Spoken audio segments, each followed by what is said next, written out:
If you were walking through an airport in the 1970s and thought you recognized the bearded guy handling your bags, you weren't going crazy. From vineyards to galleries to emergency calls, these side hustles have led some rock stars to surprising places. Billy Corgan may be best known as frontman of the Smashing Pumpkins, but when he's not on the stage or in a studio, he can probably be found in a wrestling ring. In 2011, he co-founded his own independent wrestling league called Resistance Pro. I think it's just fun, it's just silly, it's the circus. Then, in 2015, Corgan joined TNA Wrestling as a senior producer. He took his obsession even further in 2017 when he purchased the National Wrestling Alliance. As he told the New York Post in 2023, "I've had everybody and their mother tell me how to make my music. I've flown against the grain for 30 years. It's worked out fine. I'm going to book the NWA the way I want to book it. That's it." Then in 2024, Corgan announced that he was aiming to add reality TV star to his already crowded resume with an upcoming show focused on his wrestling pursuits called Billy Corgan's Adventures in Carneyland. Queen guitarist Brian May has carved out a niche and a vocation that's light years away from rock stardom: astrophysics. In 2007, while his band was on a lengthy hiatus, he completed a PhD in the subject at London's Imperial College, although he had begun his studies 3 decades earlier. As he revealed to Time magazine, "I put everything, and I mean everything, on hold for a year, and they put me in a little office in Imperial College and I got down to it." May's thesis focused on zodiacal dust that collects throughout the solar system. That specialization led him to create stereoscopic images for a NASA mission that allowed a spacecraft to safely land on an asteroid named Bennu and obtain a rock sample in 2020. The sample finally made its way to Earth in 2023. As May declared in a video on his website, "This box, when it is opened, can tell us untold secrets of the origins of the universe, the origins of our planet, and the origins of life itself." Enjoy this wonderful forward step in our knowledge of the universe.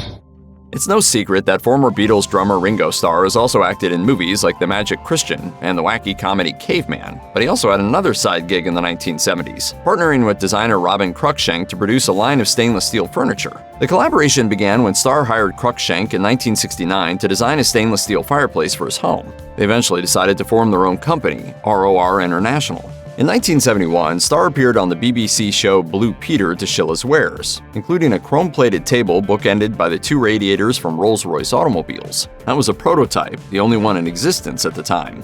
And you're going to go on from 40 to maybe 140? Well, we'll carry on now, till we dry off. ROR proved to be quite the successful venture, landing several high-profile clients including British Prime Minister Edward Heath, actor Christopher Plummer, and fellow musicians like Rod Stewart, David Bowie, and Elton John. The company ultimately ceased operations in 1986.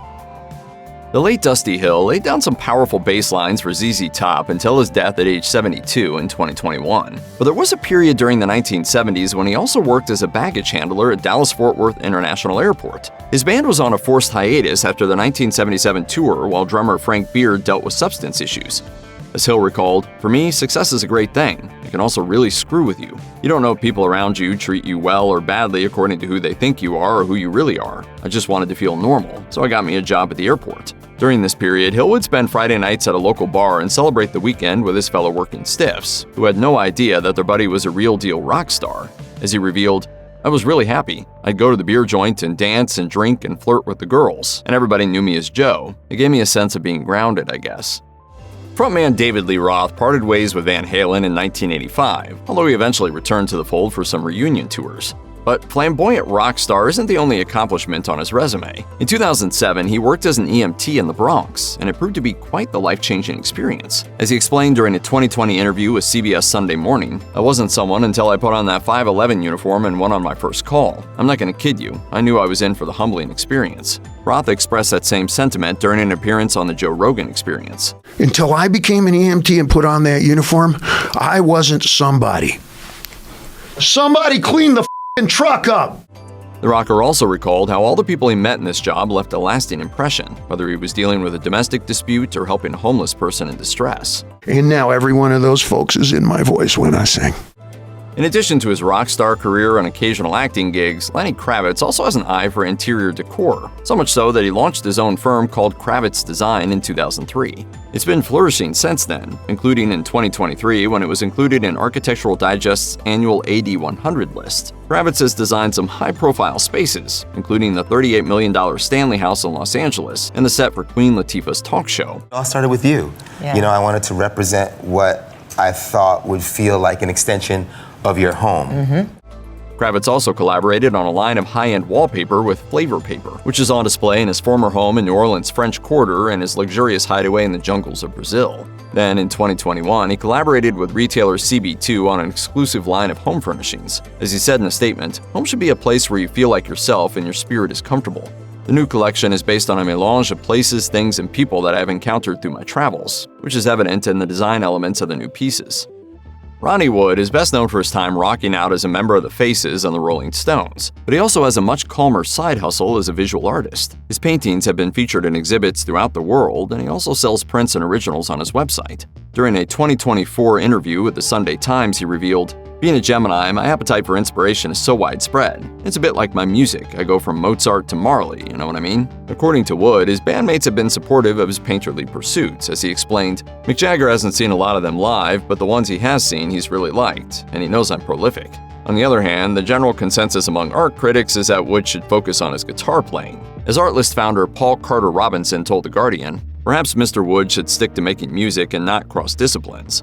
And Oliver Bassiano, editor-at-large for Art Review, noted, "He seems to have taken one of the greatest and most moving works of art, a desolate cry against war, and used it as the basis for terrible fan art to himself." Tool frontman Maynard James Keenan is also renowned for his winemaking skills, as his Arizona-based Merkin Vineyards produces bottles under the Caduceus label. Keenan doesn't simply slap his name on the line, as he's instead actively involved in the process. As he explained to Food and Wine Aesthetics in 2016, "The terrain around my home was what reeled me in. Ancient limestone beds, volcanic soils, elevation, rocky soils were what suggested vines might do well here. And as it turns out, there was a history of wine growing here prior to Prohibition." As Keenan sees it, the same principles that go into making music also apply to making wine. As he explained, "Possibilities, flexibilities, creating something from nothing, thinking outside the box." In fact, there's an argument to be made that Keenan's true personality is more accurately reflected in his wine than his music. As he put it, "I've always considered myself a fish out of water in the so-called metal music scene. I think that shows in my wines. My wines are far more Pink Floyd than they are Metallica." This guy kills me. When I met him, I said, "Wow, this is not anything I expected." David Lovering has been the drummer for the Pixies since they began playing Boston dive bars in the late 1980s. He also has an unlikely parallel career as a stage magician. When his group disbanded, he performed his tricks as an opener for Pixies frontman Frank Black's solo tour. And then, when the band reunited in 2004, Lovering opened for them as well. As he admitted to the Vermont newspaper 7 Days in 2015, "If you had told me years ago before I'd become one that I'd be a magician, I would have rolled on the floor laughing." After the Pixies split up, Lovering accompanied a musician friend of his to a magic conference. As he recalled, "I didn't think much of it going in, but I saw a magic trick that just blew me away and I was hooked. I couldn't explain it, so I bought every book and video. I joined the Magic Council, took classes, I slept on a deck of cards. Then I started doing shows at parties and developed a stage show." Despite this fascination, Lovering has no intention of quitting his day job to pursue a full-time career in illusions. As he put it, "You've heard the phrase, the starving musician, which is true. Well, I can write the phrase, the dying magician. It's hard to make a good living at it." Bob Dylan has written countless classic songs over the course of his decades-long career, but he has some other talents beyond music and poetry. Not only is he an accomplished painter, he's also a metal worker who creates artistic wrought iron gates. Artist and singer David Aaron Greenberg wrote about Dylan's metalwork for White Hot magazine, having first become aware of the work in 1991.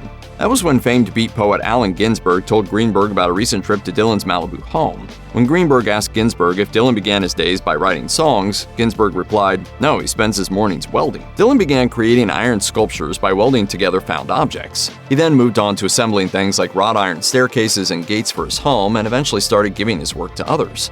In 2013, an assortment of Dylan's gates was displayed in an exhibition at London's Halcyon Gallery, and one of them, dubbed Portal, is on permanent display at the MGM National Harbor in Maryland, framing the entrance to a casino. In 2013, Aerosmith drummer Joey Kramer launched a line of organic coffee called Rockin' and Roastin'. As he told the Enterprise of his new venture, "I've always been a coffee nut, a coffee fanatic. I love coffee. I always have, I always will, and this is something that I've wanted to pursue for quite a long time, but just haven't had the time or the energy to do it." If the coffee is not good, it's not a good experience. Kramer followed that launch 2 years later by opening up his own Java joint called Joey Kramer Rockin' and Roastin' Cafe in North Attleboro, Massachusetts. He ran the business for more than a decade until announcing in 2024 that he was shutting it down. as he explained on the company's website. After the years of working to recover from the devastation to our business from the impact of COVID, significant increases in the cost of doing business, and the tragic, painful loss of my wife, Linda, there is just no realistic alternative but to close our proverbial doors.